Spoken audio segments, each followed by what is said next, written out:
OCTOPUS.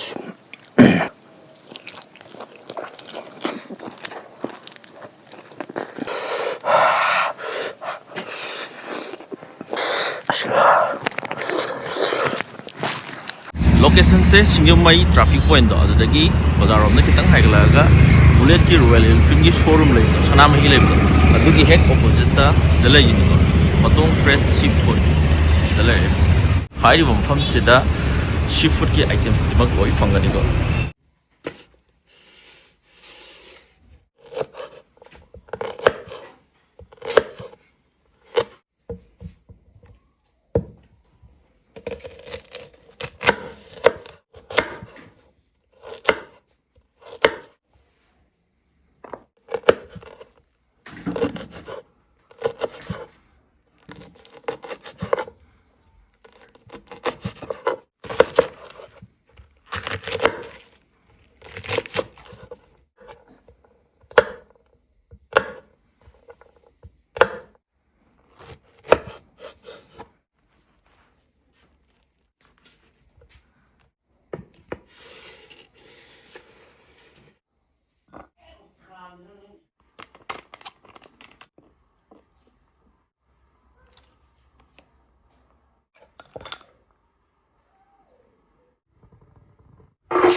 Mitkhuba mukbang na mayam puno ikonon Khurumjari ngasidi octopus oina pujare aduga sina ENOKI mushroom ne aduga sina 2x spicy noodle aduga sina yerum hap thabi lere kobi lere aduga sina aina semba chambram hi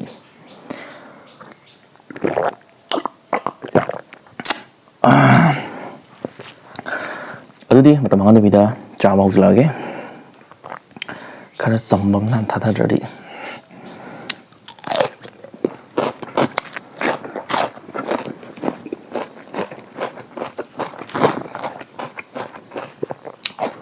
Kudak lay ro kudak siya mago kudak to hong net iwai ro kumang ka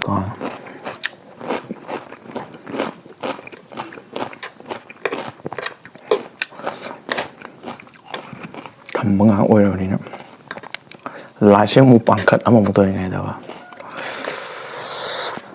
suwari si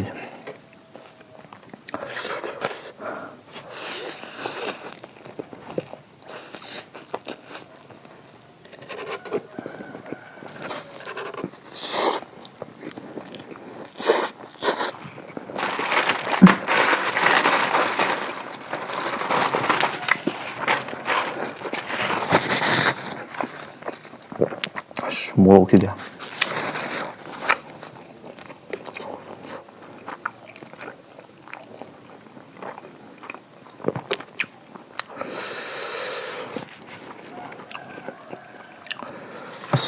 맛이 가나 보네. 호렌 다 가와 간 파. OCTOPUS.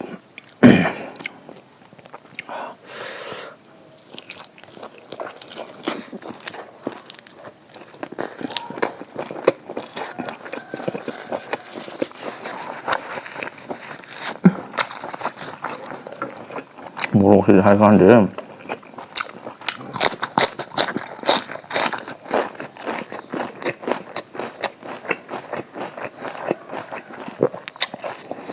hậu small cái small thì mấy giờ này một cái mà sẵn là mấy gì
모르겠어요.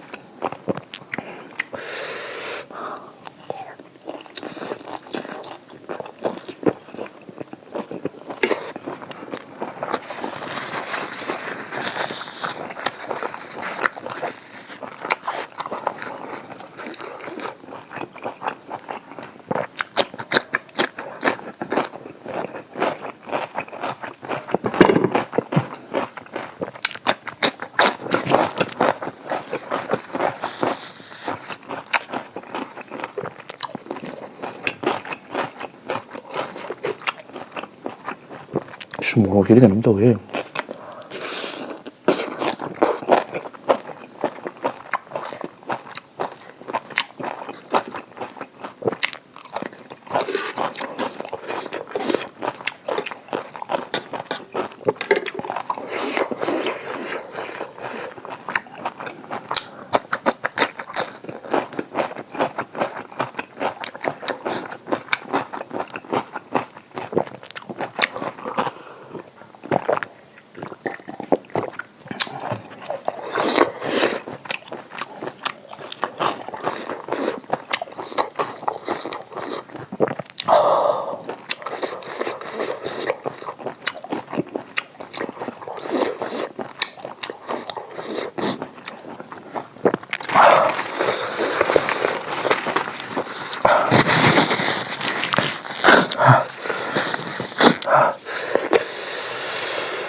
Ngapain nggak sih?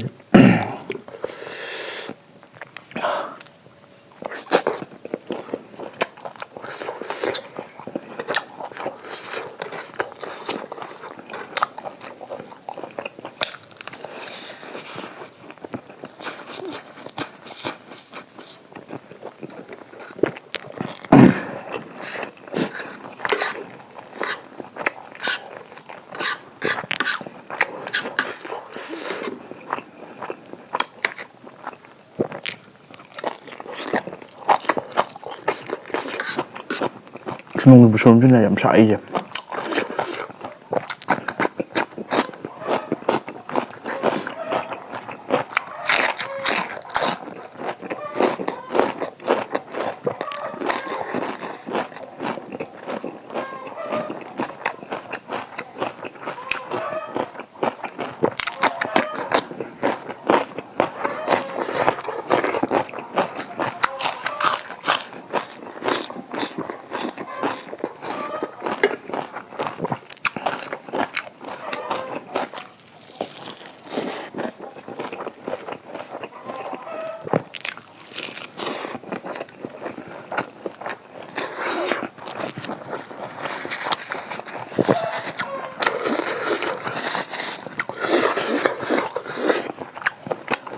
뭐야?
Bây giờ của bây giờ hôm bữa sáng là mình nó thấy tua lắm.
라시.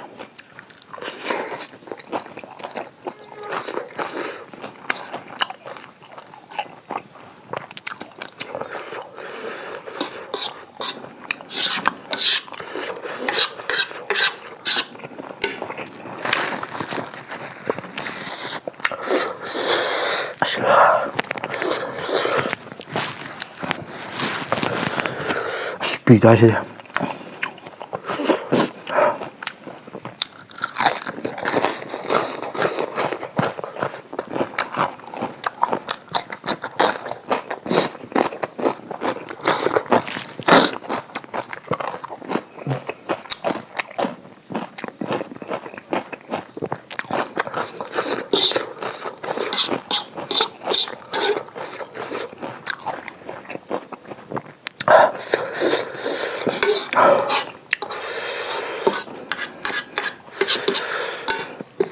맛이 돼.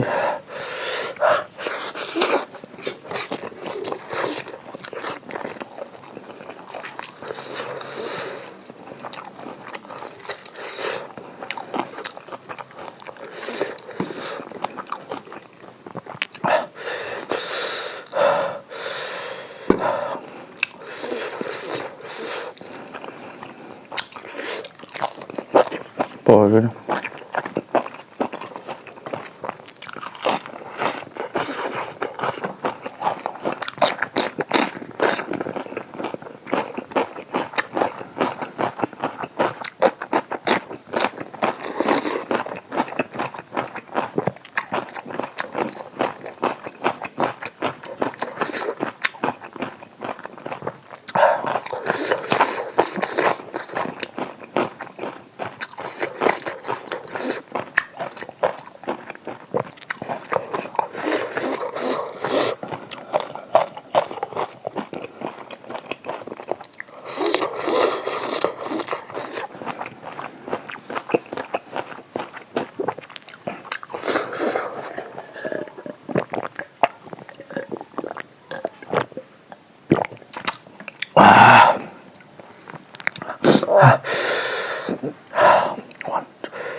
ꯑꯗꯨꯗꯤ ꯆꯥꯕꯗ ꯂꯣꯏꯔꯕꯅꯤꯅ ꯃꯊꯪꯒꯤ ꯂꯣꯏꯁꯤꯟꯅꯕ ꯊꯣꯛꯑꯒꯦ ꯃꯊꯪ ꯚꯤꯗꯤꯑꯣꯗ ꯅꯨꯡꯉꯥꯏꯕ ꯑꯃ ꯄꯨꯔꯛꯑꯒꯦ